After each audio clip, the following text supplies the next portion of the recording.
제15편 다윗의 시. 여호와여, 주의 장막에 머무를 자 누구오며 주의 성산에 사는 자 누구오니이까? 정직하게 행하며 공의를 실천하며 그의 마음의 진실을 말하며 그의 혀로 남을 허물하지 아니하고 그의 이웃에게 악을 행하지 아니하며 그의 이웃을 비방하지 아니하며 그의 눈은 망령된 자를 멸시하며 여호와를 두려워하는 자들을 존대하며 그의 마음에 소원한 것은 해로울지라도 변하지 아니하며 이자를 받으려고 돈을 꾸어주지 아니하며 뇌물을 받고 무죄한 자를 해하지 아니하는 자이니 이런 일을 행하는 자는 영원히 흔들리지 아니하리이다. 안녕하십니까, 사랑하는 큰숲교회 가족 여러분. 12월 23일 큰숲 매일 말씀 시작하겠습니다. 날이 갈수록 날씨가 조금 더 추워지고 있습니다. 특히 어제부터 굉장히 추워지고 있는데요. 아무쪼록 감기 조심하시고 추운 날씨에 꼭 두꺼운 옷 입고 외출하시기를 당부드립니다.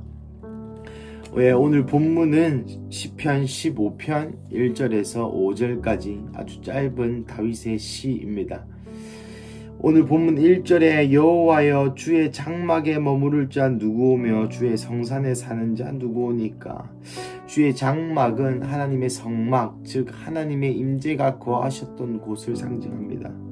또 주의 성산은 신의 산 또는 호렙산이라고 표현하는 모세가 하나님과 독대하여 신의 산에서 그 십계명을 받았던 바로 그 산을 의미하죠.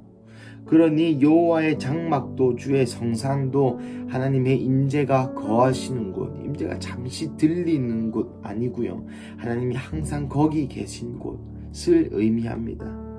즉 1절에 다윗은 하나님께 이렇게 말씀드리는 것이죠. 주님과 함께 거할 수 있는 사람, 주님과 함께 걸을 수 있는 사람, 주님과 잠시 만났다 헤어지는 그런 사람들 말고 인생 전반에 주의 장막과 같이, 성산과 같이 그곳에 거할 수 있는 사람, 하나님과 대면할 수 있는 사람이 누구입니까? 누구오리까?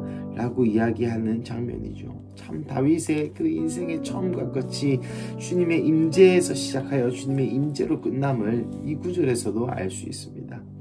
2절에서 5절 전반부까지는 이 성산에 올라갈 살 수 있는 사람, 장막에 머무를 수 있는 사람의 11가지의 조건이 나옵니다. 정직을 행하는 자고, 공의를 행하는 자고, 진실을 행하는 자고, 또 남을 허물하지 않는 자고, 악을 행하지 않는 자고, 비방하지 않는 자고, 망령된 자를 멸시하는 자며 여호와를 두려워하는 자는 존대하는 자고, 그의 마음에 선한 것을 지키는 자며 이자를 받으려고 돈을 꾸어주지 아니하고 뇌물을 받고 무죄한 자를 해하지 않는 자이니다 라고 이야기합니다. 사실 여기 나온 11가지의 조건에 대해서 많은 학자들이 얘기하기를 그 당시 사회에 있었던 문제의 반영이다 라고 이야기하는 사람들도 있고요. 또 특별히 정의와 공의와 진실, 또 여호와를 존대하는 것, 서원하는 것 말고는 남을 허물하고 악하고 비방하고 또한 돈을 꾸어주지 아니하고 무죄한 자를 해하지 않는 이 나머지는 금법과 명부, 즉 하지 말아야 될 것과 해야 될 것을 적절히 섞어놓은 11가지의 조건들이죠. 이 조건들을 읽으면서 여러분 어떤 마음이 드셨습니까? 이 조건들 중에서 내가 이건 잘 지켰구나, 이건 못 지켰구나 라는 생각을 여러분 아마 하셨을 수 있으실 텐데요. 저는 이 모든 11가지 조건에 집중하기보다는 오늘 본문 5절 마지막 절이 더욱 제 마음 가운데 와 닿았습니다. 그것은 바로 이런 일을 행하는 자입니다. 여러분, 이 11가지의 조건이 꼭 이 11가지만일 수 있고 또 그 너머의 수많은 성경의 말씀일 수 있다고 저는 생각합니다.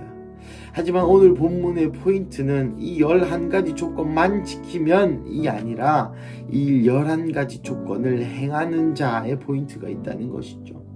무슨 의미입니까? 행하는 자가 바로 그 포인트라는 것입니다. 여러분, 우리가 성경의 진리를 깨닫습니다.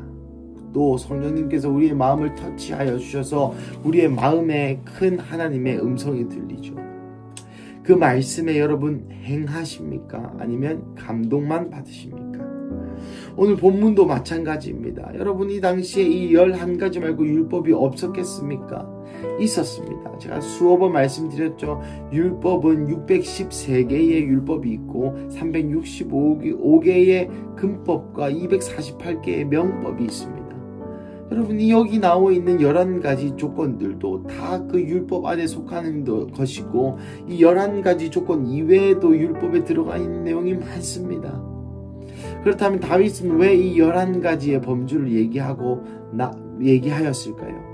물론 그 다윗의 개인적인 감동이었을 수도 있고 또 성령님께서 다윗을 감동케 하여 썼을 수도 있죠. 하지만 이 조건 자체가 중요한 것은 아니라고 저는 생각합니다. 이 조건 자체에 넘어서 이것을 행하는 자가 더욱더 중요한 것이죠. 여러분 이 11가지 조건을 행하고 11가지 조건 안에 없는 다른 죄를 지은 자는 여호와의 장막에 올라가고 성산에 올라가 산을 살 수 있는 자일까요? 저는 아니라고 생각합니다.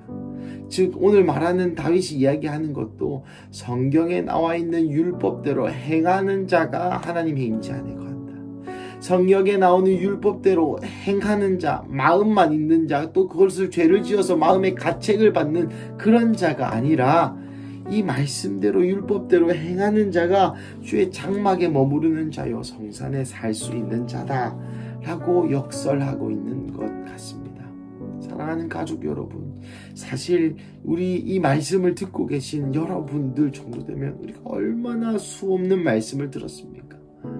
얼마나 수없는 이야기를 들었고 얼마나 수없는 성경의 가르침을 또 들었고 얼마나 수없는 주님의 음성을 들었습니까? 그 가운데 과연 우리가 실제로 행한 것은 얼마나 될까요? 나아가 이 5절 후반부에 이런 일을 행하는 자는 영원히 흔들리지 아니하리라. 저는 항상 이런 본문을 보면은 뒤집어서 생각하는 경향이 있습니다.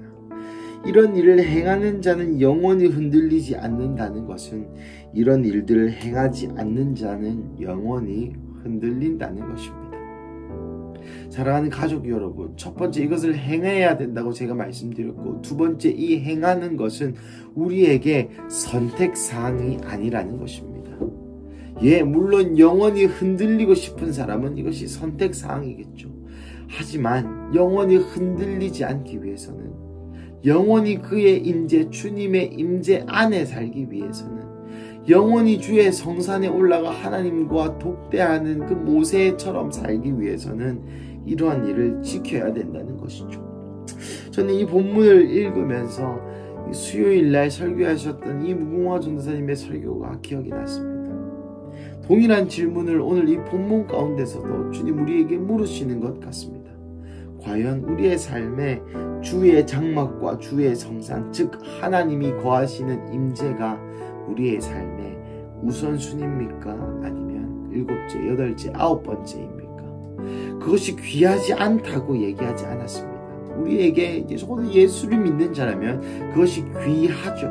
하지만 그것이 우리에게 얼마나 우선순위 되느냐 하는 것입니다. 말씀을 마무리하겠습니다. 사랑하는 가족 여러분, 하나님이 저번 주부터 또 이 말씀을 통하여서 고린도후서의 말씀을 통하여서도 우리에게 물으시는 것 중에 하나는 바로 우리의 삶에 얼마나 주의 말씀이 드러나 있느냐 하는 것인 것 같습니다. 이런 일을 행하는 자, 수요일 말씀을 통해서 주의 임재를 우리의 삶에 얼마나 우선순위에 두느냐, 그것이 얼마나 실제가 되느냐 되지 않느냐 하는 질문들을 하나님 여러 본문을 통해서 우리 마음 가운데 질문하고 또 도전하시는 것 같습니다. 그래서 오늘 금요일 이 아침 가운데도 여러분에게 똑같이 도전하고 싶습니다.